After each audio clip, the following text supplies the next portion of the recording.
ओम नमो भगवते वासुदेवाय नमः। ओम नमो नारायणाय नमः। ओम नमो भगवते वासुदेवाय कृष्णाय नमो नमः।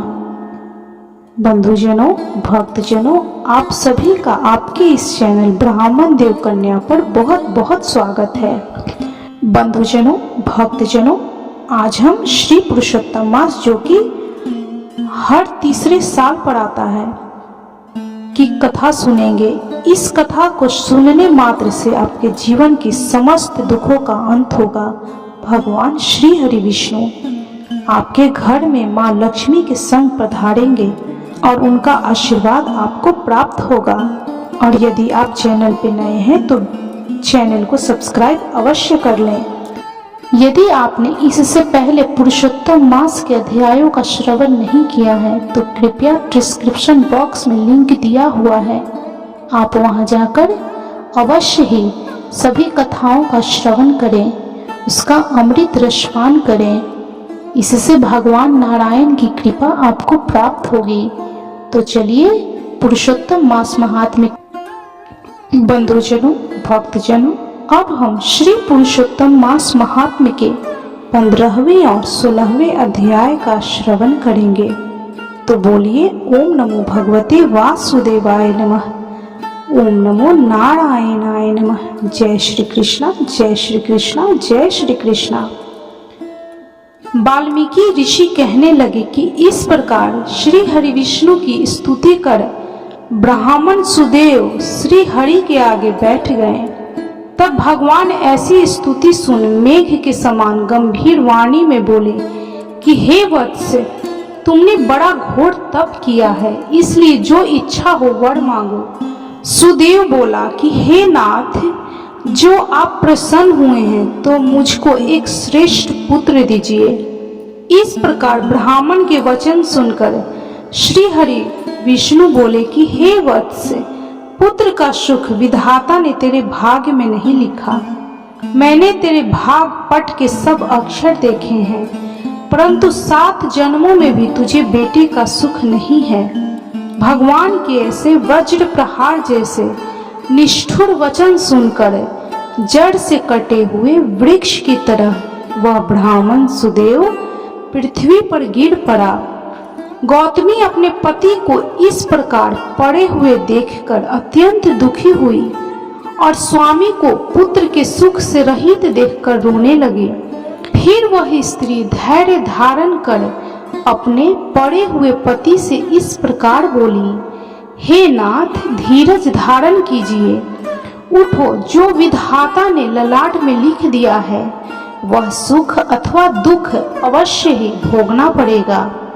इस प्रकार उस स्त्री के तीव्र शोक से युक्त वचन सुनकर उत्पन्न दुख से कांपता हुआ गरुड़ विष्णु भगवान से कहने लगा कि हे श्री हरि विष्णु, हे हरे, आप इस शोक सागर में डूबी हुई ब्राह्मणी को देखिए और गिरते हुए आंसुओं से व्याकुल ब्राह्मण को देखिए।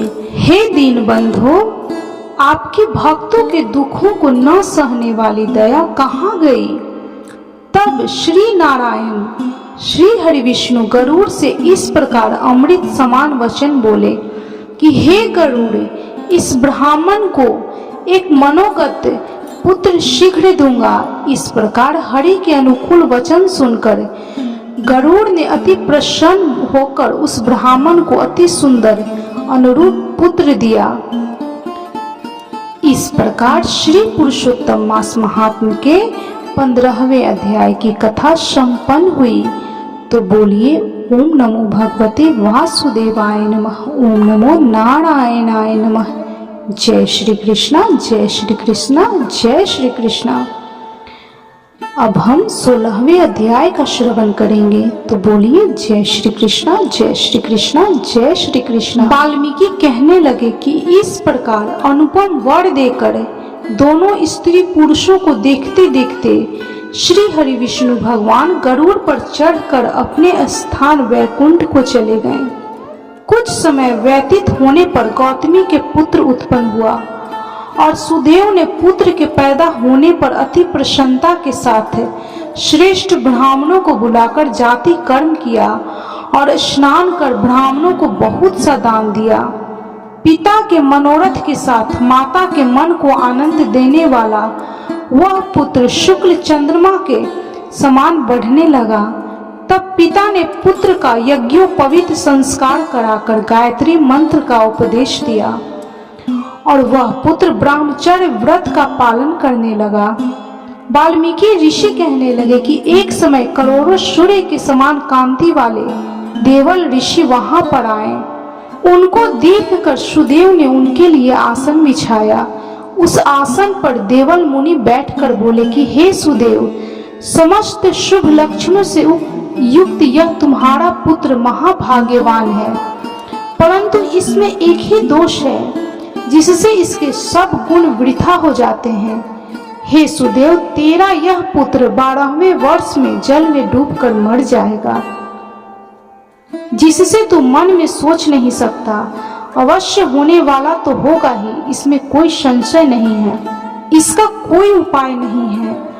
वाल्मीकि जी कहने लगे कि देवल ऋषि के ऐसे वचन सुनकर सुदेव शर्मा पृथ्वी पर गिर पड़े और देवल मुनि इतना कहकर ब्रह्मा लोक को चले गए और सुदेव की देवल मुनि के वचनों का स्मरण कर बहुत काल तक विलाप करते रहे।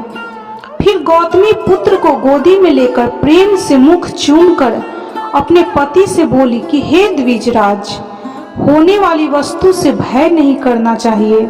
जो होने वाला है सो तो होगा ही, और जो नहीं होने वाला है वह कभी नहीं होगा।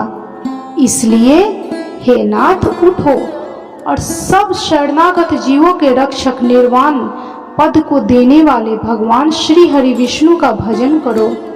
वाल्मीकि ऋषि कहने लगे कि इस प्रकार सुदेव ब्राह्मण अपनी स्त्री के वचन सुनकर शतगुण को प्राप्त हुआ और हृदय में हरि के चरण कमल को धारण कर अपने पुत्र से उत्पन्न दुख को तत्काल त्याग दिया। इस प्रकार श्री पुरुषोत्तम मास महात्म्य के 16वें अध्याय की कथा संपन्न हुई। तो बोलिए ओम नमो भगवते वासुदेवाय नमः, ओम नमो नारायणाय नमः।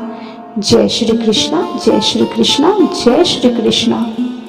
यदि यह वीडियो आपको अच्छी लगी हो, यह कथा अच्छी लगी हो, तो कृपया वीडियो को लाइक, शेयर और सब्सक्राइब जरूर करें और कमेंट में जय श्री कृष्णा, श्री हरि विष्णु जरूर लिखें।